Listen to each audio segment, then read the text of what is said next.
ముందుగా బులెటిన్ల హెడ్లైన్స్. గుంటూరు జిల్లా అధ్యక్షులు మాజీ మంత్రి Shri Ambati Rambabu press meet. YCP అంటే నేరస్తులకు కొమ్ము కాసే పార్టీ నక్క ఆనందబాబు మీడియా సమావేశం. తెలంగాణ భవన్లో బీఆర్ఎస్ నాయకుల ప్రెస్ మీట్.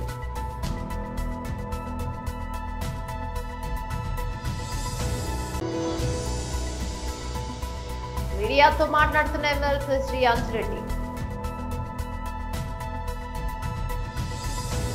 గుంటూరు జిల్లా అధ్యక్షులు మాజీ మంత్రి శ్రీ అంబటి రాంబాబు ప్రెస్ మీట్ నిర్వహించారు. ఇది రిలీజ్ చేయడం జరిగింది. నేను ఇక్కడ ఈ ప్రభుత్వాన్ని, కూటమి ప్రభుత్వాన్ని, ముఖ్యంగా చంద్రబాబు నాయుడు గారిని సూటిగా ఒకటి ప్రశ్నించదలుచుకున్నా. ఎందుకు మీకు కాపు ఉద్యమం మీద కోపం, కాపు కులం మీద కోపం, ముద్రగడ పద్మనాభం గారి మీద ఎందుకు మీకు కోపం? ఒక్కసారి వెనుక నేపథ్యంలోకి వెళ్తే నారా చంద్రబాబు నాయుడు గారు 2014లో కొల్లలుగా ఇచ్చిన హామీల్లో ఒకటి కాపుల్ని బీసీలో చేరుస్తానని. చిరకాల కోరిక, మాకు సెంటిమెంట్ అది. ఆంధ్ర రాష్ట్రంలో ఉన్నటువంటి కాపులు బీసీల్లో చేర్చమని అనేకమైనటువంటి ఉద్యమాలు చేసినటువంటి సందర్భాలు ఉన్నాయి. ఎవరు అడగల, ఉద్యమం కూడా చేయలే. అప్పుడు 2014లో నారా చంద్రబాబు నాయుడు గారు అధికారంలోకి రావడం కోసం అనేకమైన వాగ్దానాలు ఇస్తూ కాపుల్ని 6 మాసాల్లో నేను బీసీలో చేరుస్తాను కమిషన్ వేసి అని చెప్పటమే కాదు, మేనిఫెస్టోలో పెట్టాడు. ఆయన వచ్చి సంవత్సరంన్నరైనా కమిషన్ కూడా వేయలేదు. వేయకపోతే ముద్రగడ పద్మనాభం గారు ఉద్యమం చేశారు, కాపులందరినీ సమీకరించారు. ఆ ఉద్యమాల్లో కులం కాబట్టి ఎవరైనా ఒకటి మాత్రం వాస్తవం, పుట్టిన ఊరు, పుట్టిన కులం, తల్లి తండ్రి వీళ్ళ మీద ఒక ప్రేమ, సెంటిమెంట్ ఉంటుంది. కాపుల్ని బీసీలో చేరుస్తానని చెప్పినటువంటి చంద్రబాబు నాయుడు గారు నెరవేర్చకపోతే ముద్రగడ పద్మనాభం గారు దాని ఉద్యమానికి పిలుపునిస్తే మేము ఏ పార్టీల్లో ఉన్నా మేమందరం కూడా పాల్గొన్నాం, ఫైట్ చేశాం. అయినా చంద్రబాబు నాయుడు గారు చేయలేదు, అది వేరే అంశం. నేను ఇక్కడ మీకు గుర్తు చేస్తున్నా, ఉద్యమం చేసినప్పుడు ముద్రగడ పద్మనాభం గారు ఒక పిలుపు ఇచ్చారు, పళ్ళేలు కొట్టండి అని. గ్రామాల్లో సైతం కాపులు పళ్ళేలు కొడితే కేసులు పెట్టారు. తుని బహిరంగ సభకు పిలుపునిస్తే ఇక్కడ నుంచి బయలుదేరి వెళుతుంటే వారి మీద నోట్ చేసుకుని కేసులు పెట్టారు చంద్రబాబు నాయుడు గారి ప్రభుత్వంలో. కొన్ని వందల వేల కేసులు కాపుల మీద పెట్టారు. తర్వాత తునిలో బహిరంగ సభ జరిగింది. పెద్ద ఎత్తున కాపు సమాజం అంతా వచ్చింది, కాపుల్ని బీసీలో చేర్చాలని గర్జించింది. అక్కడ ఒక సంఘటన జరిగింది. రత్నాచల్ ఎక్స్ప్రెస్ ఆ బహిరంగ సభకు దగ్గరలోనే ఉన్న ట్రాక్ మీద కాలిపోయింది, దహనం అయింది. అది కాపులే తగలబెట్టారు అని చంద్రబాబు నాయుడు గారి ప్రభుత్వం కేసు పెట్టింది. వైసీపీ అంటే నేరస్తులకు కొమ్ము కాసే పార్టీ నక్క ఆనందబాబు మీడియా సమావేశం నిర్వహించారు. లేకపోతే ఏంటి, 5 ఏళ్ళు సీఎంగా చేశాడు, 5 ఏళ్ళు ప్రతిపక్ష నాయకుడిగా ఉన్నాడు. ఒక రౌడీ షీటర్లు, స్నేహించాచర్స్, బ్లేడ్ బ్యాచ్లు, గంజాయి బ్యాచ్లు, వీళ్ళకి అండగా నిలబడి సభ్య సమాజం ఏమనుకుంటుందో కూడా ఆలోచన చేయకుండా ఎగబడిపోతా ఉన్నాడు. సమాజానికి ఏం సందేశం ఇవ్వాలనుకుంటున్నాడు? ఈయన అయిపోయింది, మాజీ ముఖ్యమంత్రి, ఇక లేదు, రాజకీయంగా అవకాశం లేదు, ప్రజా జీవితాన్ని పనికిరాడు. ఈ గంజాయి అమ్ముకునే వాళ్ళు, డ్రగ్స్ డీలర్లు, పెడ్లర్సు, ఈ బ్లేడ్ బ్యాచ్లు, వీళ్ళందరూ గౌరవాధ్యక్షుడిగా పెట్టుకుంటే బాధ్యతన్నాయి. లేకపోతే మద్యం కుంభకోణం రాష్ట్రంలో వేల కోట్ల రూపాయల మద్యం కుంభకోణంలో తన సహచరులు, అనుచరులు, బంధువులు, మిత్రులు అందరూ కూడా జైలుకి వెళ్తా ఉన్నాడు ఒకడొకడు. వాళ్ళ తర్వాత మొత్తం ఏళ్ళన్నీ కూడా తాడేపల్లి ప్యాలెస్ వైపు చూపిస్తూ ఉన్నాయి. ఈ అంశం పెద్ద చర్చనీయాంశంగా ఉంది రాష్ట్రంలో. ఇటువంటి అంశాల నుంచి పక్కదారి పట్టించడం కోసం ఇలాంటి చౌకబారు పనులు చేస్తూ ఉన్నాడు. లేకపోతే ఒక రౌడీ షీటర్లు పోలీసుల మీద హత్యాయత్నం చేసి వారేదో కొట్టారని చెప్పి నానా యాగి చేసి ఆ తెనాలి వెళ్ళి అక్కడ ఏదో నేరాలు ఘోరాలు జరిగిపోయినట్టుగా మాట్లాడి వాళ్ళని సమర్థిస్తా. ఆ రౌడీ షీటర్లు గంజాయి బ్యాచ్ ఎవడైతే ఉన్నాడో వాళ్ళు ఏదో గంజాయి అమ్మటం నేరం కాదు, ఆడపిల్లలను గొడవ చేయటం నేరం కాదు అన్నట్టుగా ఉంది ఇతను చేసేది. వీళ్ళేదో ఒలింపిక్స్లో మెడల్ సాధించిన వాళ్ళని పోయినట్టు పొగుడుతున్నాడు వాళ్ళ గురించి.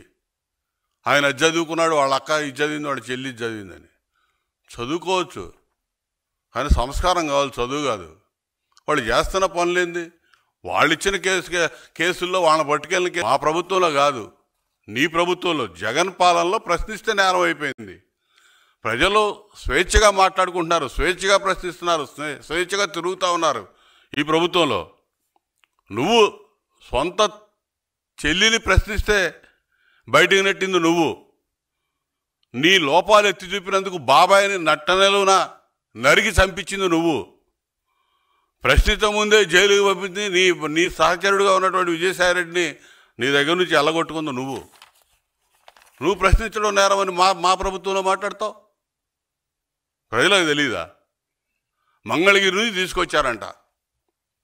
మంగళగిరికి తెనాలికి ఎన్ని కిలోమీటర్లు అండి? 18 కిలోమీటర్లు. నేరస్తుడు మంగళగిరిలో ఉంటే తెనాల్లో నేరం చేసి మంగళగిరి నుంచి తీసుకెళ్ళడం పెద్ద ఇష్యూవా? తెలంగాణ భవన్లో బీఆర్ఎస్ నాయకుల ప్రెస్ మీట్ నిర్వహించారు.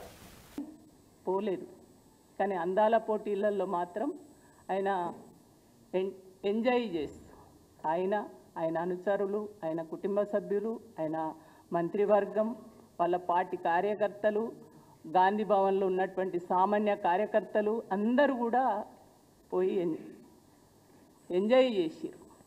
200 కోట్ల ఖర్చు పెట్టి. మరి అందాల పోటీలు 70 సంవత్సరాల కాలంలో ఎవ్వరు కూడా ఆ పోటీలు జరుగుతున్నటువంటి క్రమంలో ఒక్కరు కూడా బయటకు పోలే. కానీ ఇవాళ మన దగ్గర జరిగినటువంటి ఈ అందాల పోటీల నుంచి మధ్యలోనే ఒక మహిళ పోయింది. అంటే మధ్యలోనే పోయింది అని అంటే ఆమె ఈ స్థాయికి రావడానికి అంటే అందాల ఒక అందంగా ఉంటేనే ఈ పోటీలలో పాల్గొన్నారు. వాళ్ళకు చాలా నైపుణ్యత ఉంటుంది. వివిధ పోటీలలో వాళ్ళు గెలిచి ఈ స్థాయికి వచ్చినటువంటి మహిళలు వాళ్ళు. ఆ మహిళ మధ్యలోనే పోయిందంటే ఎందుకు పోయింది అంటే వీళ్ళు అనుసరించినటువంటి తీరు, వీళ్ళు ఆ మహిళలతోటి ప్రవర్తించినటువంటి తీరు, వాళ్ళ అవమానపరిచినటువంటి పద్ధతులు ఏవైతే ఉన్నాయో వాళ్ళు ఇక్కడ వాళ్ళను ఒక మనుషులుగా కాకుండా ఒక డ్యాన్సర్లుగానో ఒక వేషాలలాగానో అంటే ఒక డ్యాన్సులు చేసే మనుషులుగా చిత్రీకరించి చూసి ఒక బొమ్మల్లాగా ఆడిపియాలన్నటువంటి ఒక ఆలోచనతోటి ఎక్కడ పడితే అక్కడికి తీసుకెళ్ళడం, గంటలు నిలబెట్టడం, ఇవన్నీ చూసి ఆమె మధ్యలో వెళ్ళిపోయినటువంటి మహిళ ఆమె ఆవేదన అక్కడికి చెప్పుకుంటే ఈ చామాల కిరణ్ రెడ్డి గారు ఏం మాట్లాడుతున్నాడు? ఆయన మతి ఉన్నదా? ఆయనకు అసలు మతి భ్రమించిందా? ఏం మనిషి అసలు? ఒకవైపేమో అందాల పోటీలను పెట్టి ఈ భారతదేశ మహిళలను, తెలంగాణ మహిళల్ని అవమానపరిచిర్రు. తెలంగాణ పరువు, భారతదేశ పరువు, భారతదేశ ప్రజల పరువు తీసిర్రు. అది పోయి దాని గురించి ఆలోచించకుండా ఎక్కడో మధ్యలో పోయినటువంటి మహిళ ఆమె పడ్డ బాధలు, ఆమె పడ్డ అవమానాలు అక్కడ చెప్తే బీఆర్ఎస్కు సంబంధం అంటాడు. అంటే ఈయనకు మతి ఉంది అంటే ఆమె దగ్గరికి పోయి మేము మాట్లాడిస్తామా?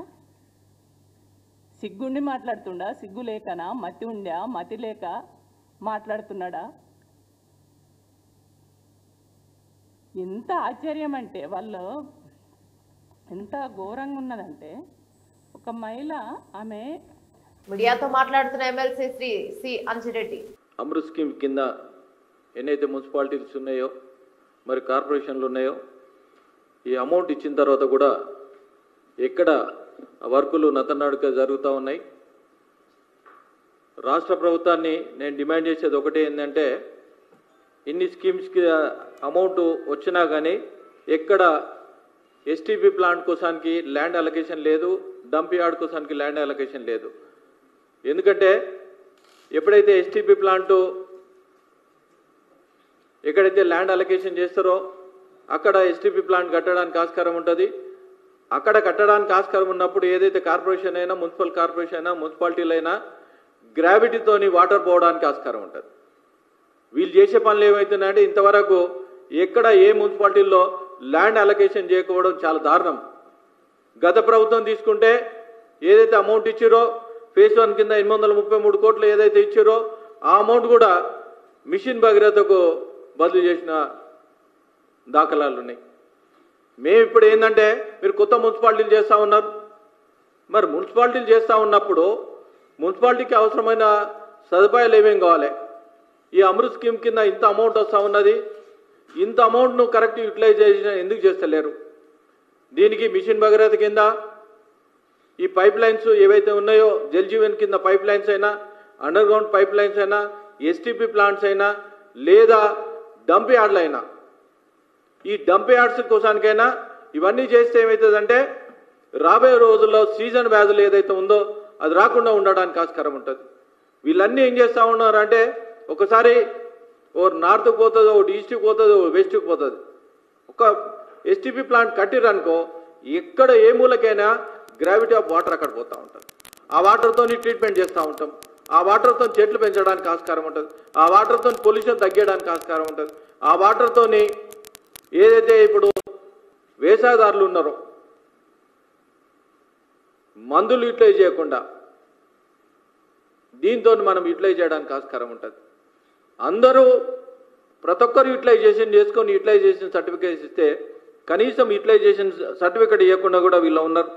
కనీసం ఈ 12 నగరాలు ఏదైతే ఎంపిక చేసిరో ఆదిలాబాద్, మన కార్పొరేషన్ కరీంనగర్, ఖమ్మం, మహబూబ్ నగర్, మిర్యాలగూడ, నల్గొండ, నిజామాబాద్, రామగుండం, సిద్దిపేట్, సూర్యాపేట్, వరంగల్ ఈ 12 నగరాల్లో ఈ ప్రవేశపెట్టిన తర్వాత కూడా మొన్న మున్సిపల్ 66 అక్కడ అమౌంట్ కరెక్ట్ వర్కులు కంప్లీట్ కాలే. అదేవిధంగా రెండో పథకం కింద 12 మున్సిపల్ కార్పొరేషన్లు 66 ప్రాజెక్టులు వీళ్ళు స్టార్ట్ చేశారు. 833 కోట్లు ఇచ్చిన తర్వాత దేశంలో కరోనా వైరస్ మరోసారి కలకలం సృష్టిస్తోంది. యాక్టివ్ కేసుల సంఖ్య గణనీయంగా పెరుగుతుండటంతో పాటు మరణాలు కూడా నమోదవుతున్నాయి. మంగళవారం నాటికి దేశవ్యాప్తంగా యాక్టివ్ కోవిడ్-19 కేసుల సంఖ్య 4000 మార్కును దాటింది. గడిచిన 24 గంటల్లో 5గురు ఈ మహమ్మారికి బలయ్యారు. కేంద్ర ఆరోగ్య కుటుంబ సంక్షేమ మంత్రిత్వ శాఖ విడుదల చేసిన తాజా గణాంకాల ప్రకారం ప్రస్తుతం దేశంలో మొత్తం 4026 యాక్టివ్ కేసులు కోవిడ్ కేసులున్నాయి. దేశంలో నమోదవుతున్న కేరళలో ఇక కేసుల సంఖ్య అగ్రస్థానంలో కొనసాగుతోంది. మంగళవారం ఒక్కరోజు కేరళలో 171 కొత్త కేసులు వెలుగు చూడగా రాష్ట్రంలో మొత్తం యాక్టివ్ కేసుల సంఖ్య ఇక 1416కు చేరింది. దేశ రాజధాని ఢిల్లీలోనూ కోవిడ్ కేసుల సంఖ్య గణనీయమైన పెరుగుదల కనిపించింది. కొత్తగా 124 మందికి వైరస్ సోకినట్లు నిర్ధారణ కావడంతో ఢిల్లీలో యాక్టివ్ కేసుల సంఖ్య 393కు పెరిగింది. మహారాష్ట్రలో తాజాగా 69 కొత్త కేసులు నమోదవగా అక్కడ యాక్టివ్ కేసుల సంఖ్య 494కు చేరింది. పశ్చిమ బెంగాల్లో కొత్తగా 11 కేసులు నమోదు కాగా ఆ రాష్ట్రంలో యాక్టివ్ కేసుల సంఖ్య 372గా ఉంది.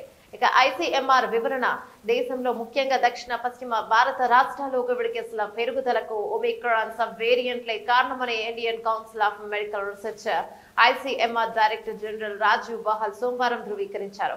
ప్రస్తుతం వ్యాప్తిలో ఉన్న ఈ సబ్ వేరియంట్లు తీవ్రమైనవిగా వక్రీకరించలేదని ఆయన స్పష్టం చేశారు. మేము పరిస్థితిని నిశ్చితంగా పరిశీలిస్తున్నాం. ప్రస్తుతానికి ప్రజలు పరిస్థితిని గమనిస్తూ అప్రమత్తంగా ఉండాలి, కానీ ఆందోళన చెందాల్సిన అవసరం లేదని రాజీవ్ బహాల్ తెలిపారు. నిపుణుల సూచనల మేరకు తగిన జాగ్రత్తలు పాటిస్తూ కోవిడ్ వ్యాప్తిని అరికట్టడంలో ప్రజలు సహకరించాలని అధికారులు విజ్ఞప్తి చేస్తున్నారు. అల్వాల్ ప్రాథమిక ఆరోగ్య కేంద్రంలో ఇండియన్ ఆయిల్ సంస్థ వారి CRS corporate social response services నిధుల ద్వారా మహిత స్వచ్ఛంద సంస్థ సహకారంతో దేశంలోని మొట్టమొదటిసారిగా రేడియేషన్ లేకుండా రొమ్ము క్యాన్సర్ కార్నికల్ క్యాన్సర్ ను తెలుసుకునే అత్యాధునిక స్క్రీనింగ్ ఇనిషియేటివ్ మిషన్ ను మరియు తెలంగాణ డయాగ్నోస్టిక్ మినీ హబ్ ను మల్కాజ్గిరి లోక్సభ నియోజకవర్గం ఎంపీ ఈటెల రాజేందర్ మరియు మల్కాజ్గిరి ఎమ్మెల్యే మరి రాజశేఖర్ రెడ్డి ప్రారంభించారు. కార్యక్రమంలో Medchal Malkajgiri DMHO doctor Umagowri, deputy doctor Shobha, Indian Oil Corporation Limited CGM Badrinath, Kailash Alwal corporator Shanti Srinivas Reddy, Mahitha director Ramesh Sekhar Reddy, BRS నాయకులు, వైద్య సిబ్బంది, ఆశా వర్కర్లు తదితరులు పాల్గొన్నారు. కష్టపడే వాళ్ళని రోజు పనిచేసే వాళ్ళని మాకేం రోగాలు రావాలి ఉంటాయి. డే టు డే దేశవ్యాప్తంగా క్యాన్సర్తో చనిపోతున్న వాళ్ళ సంఖ్య పెరిగింది. అందులో ముఖ్యంగా బ్రెస్ట్ క్యాన్సర్ కావచ్చు, సర్వైకల్ క్యాన్సర్ కావచ్చు, లేదా విస్ట్రల్ ఆర్గన్ క్యాన్సర్ కావచ్చు, చాలామంది చనిపోతుంది. ఎర్లీ డిటెక్షన్, క్యాన్సర్లో ఎర్లీ డిటెక్షన్ తప్ప దీనికి ట్రీట్మెంట్ లేదు. నువ్వు ఎంత ఉన్నవాడైనా ఎంత లేనివాడైనా 20 నుంచి 50 లక్షల రూపాయల వరకు ఖర్చు పెట్టుకొని చివరికి డెడ్ బాడీ తప్ప మనకి చచ్చిపోవడం తప్ప బతకాల్సిన. ఇవాళ మహిళలు ఈ దేశంలో, ఈ రాష్ట్రంలో ఈ క్యాన్సర్ వల్ల కుటుంబాల ఆదరణ మారిపోతుంది. ఆస్కారం ఈ సర్వైకల్ క్యాన్సర్ కానీ, బ్రెస్ట్ క్యాన్సర్ కానీ, ఆ క్యాన్సర్ ఎర్లీగా డిటెక్ట్ చేయాలి. అక్యూరేట్ ఈ ప్రాంత ప్రజానికానికి నేను ఒకటే విజ్ఞప్తి చేస్తున్నాను. తప్పకుండా మీకు నొప్పున్నా లేకపోయినా క్యాన్సర్ బయటపడేంత వరకు తెలియదు కాబట్టి మాకు మంచిగా ఉండాలి కాకుండా ఎప్పటికప్పుడు 6 నెలలకు మీరు వచ్చి ₹1 ఖర్చు లేకుండా ఈ స్క్రీనింగ్ చేసుకోవాలని రిక్వెస్ట్ చేస్తున్నాను. ఇవాళ మల్కాజిగిరి జిల్లాలో రాజకీయాలు ఉంటాయి, నాయకులు ఉంటాయి, ఇష్యూ కాదు. వైద్యపరమైన ఖర్చు విషయంలో పేదలు బాగా ఇబ్బంది పడుతుంది. ఈ హాస్పిటల్ పిహెచ్సీలు కావచ్చు, అర్బన్ హెల్త్ సెంటర్లు కావచ్చు, లేదా ఏరియా హాస్పిటల్ కావచ్చు, లేదా చిన్న చిన్న సబ్ సెంటర్లు కావచ్చు, బస్తీ దవాఖానాలు కావచ్చు, వీటిలో ఏమేమి అవసరం ఉందో ఎక్విప్మెంట్ పరంగా కావచ్చు, ఇతర కావచ్చు, అవన్నీ కూడా ప్రొవైడ్ చేస్తామని చెప్పి ట్రీట్మెంట్ గురించి తప్పకుండా వైద్యపరంగా ప్రజల మీద భారం పడకుండా ఉండే పద్ధతిలో మేము ట్రీట్మెంట్ చేయడం కోసం ప్రయత్నిస్తున్నాం. రాజన్న సిరిసిల్ల జిల్లా ఎల్లారెడ్డిపేట మండలం రాచర్ల గొల్లపల్లి గ్రామంలోని గ్రామ పంచాయతీ ఆవరణలో ఈరోజు తెలంగాణ భూభారతి భూమి హక్కుల రికార్డ్ ఆర్ఓఆర్ చట్టం 2025 రెవెన్యూ సదస్సులు ఎల్లారెడ్డిపేట మండలం రాచర్ల గొల్లపల్లిలోని ఈరోజు ప్రారంభించారు. ఇట్టి కార్యక్రమాన్ని నిర్వహించారు కాంగ్రెస్ పార్టీ ఎల్లారెడ్డిపేట మండల అధ్యక్షులు సద్ది లక్ష్మారెడ్డి, బ్లాక్ కాంగ్రెస్ అధ్యక్షులు దుమ్మడి నర్సయ్య, చేవూరు రాజేశం గుప్తా, పందిర్ల సుధాకర్ గౌడ్, శ్రీనివాస్ యాదవ్, మైనార్టీ సెల్ జిల్లా ఉపాధ్యక్షులు Sheikh Saheb, Racharla Boppapur market committee chairman Sabira Gous Begum, market committee vice president Ramareddy మరియు శ్రీనివాస్ రెడ్డి ఇట్టి కార్యక్రమంలో గ్రామస్తులు అధిక సంఖ్యలో పాల్గొని భూములపై ఎలాంటి సమస్యలు ఉన్న దరఖాస్తులను ఎల్లారెడ్డిపేట డిప్యూటీ ఎంఆర్ఓ గారికి ఇవ్వడం జరిగింది. భూ సమస్యలపై ఎలాంటి సమస్యలున్న అట్టి అవకాశాన్ని వినియోగించుకోవాలని కాంగ్రెస్ పార్టీ మండల అధ్యక్షులు సద్ది లక్ష్మారెడ్డి ఇలా అన్నారు. ఇక్కడ వాళ్ళ భూములు ఉన్నా కూడా అప్పుడు గొల్లపల్లిలో మన మాధవరెడ్డి బాబు కూడా చాలా ఇబ్బందులు పడ్డాడు. గొల్లపల్లి గ్రామంలో అవి మండల ఆఫీసుడు తిరిగినా కూడా పనులు కాలేదు. ఇప్పుడు అటువంటి ఏమన్నా ఇబ్బందులు ఉన్నా కూడా అవి సరిచేసి పాస్బుక్లు ఇవ్వడం జరుగుతుంది. కాబట్టి ప్రతి విలేజ్లో గ్రామసభ పెట్టి ఆ అప్లికేషన్ తీసుకోవడం జరుగుతుంది. కాబట్టి మీరందరూ రైతులంతా గమనించి అప్లికేషన్ పెట్టుకున్నట్టయితే మీ అందరికీ న్యాయం జరుగుతుందని చెప్పుకుంటూ ఈ అవకాశం ఇచ్చిన మా కాంగ్రెస్ పార్టీ నాయకులందరికీ, ప్రజలందరికీ ధన్యవాదాలు.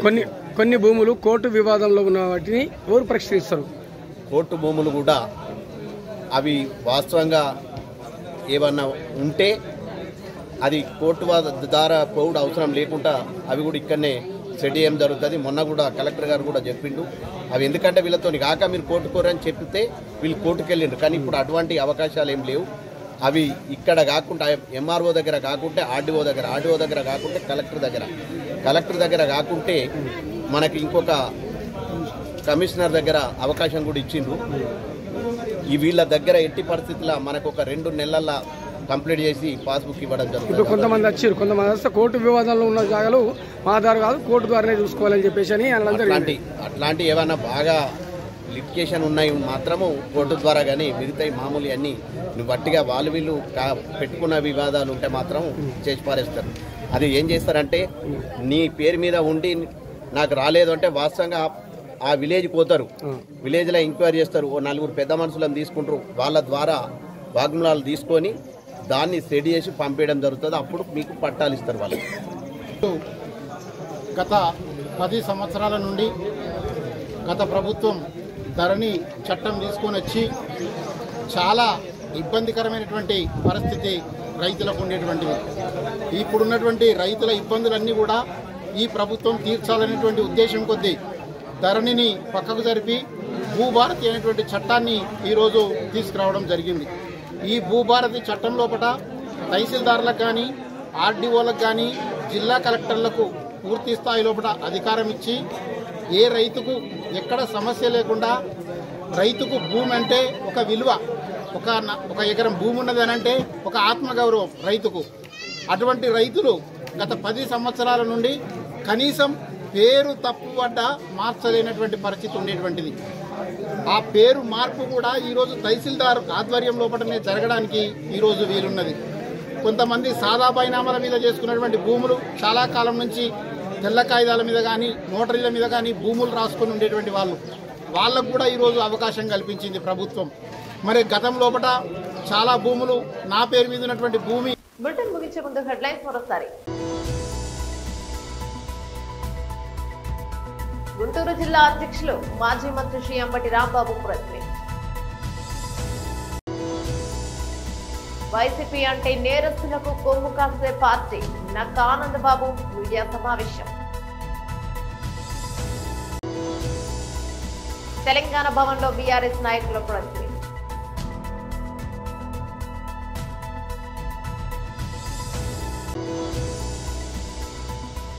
మీడియాతో మాట్లాడుతున్న ఎమ్మెల్సీ శ్రీ అంజిరెడ్డి. ఇవి బులెటిన్ డీటెయిల్స్. మరో బులెటిన్ లో మళ్ళీ కలుసుకుందాం. అంతా సెలవు.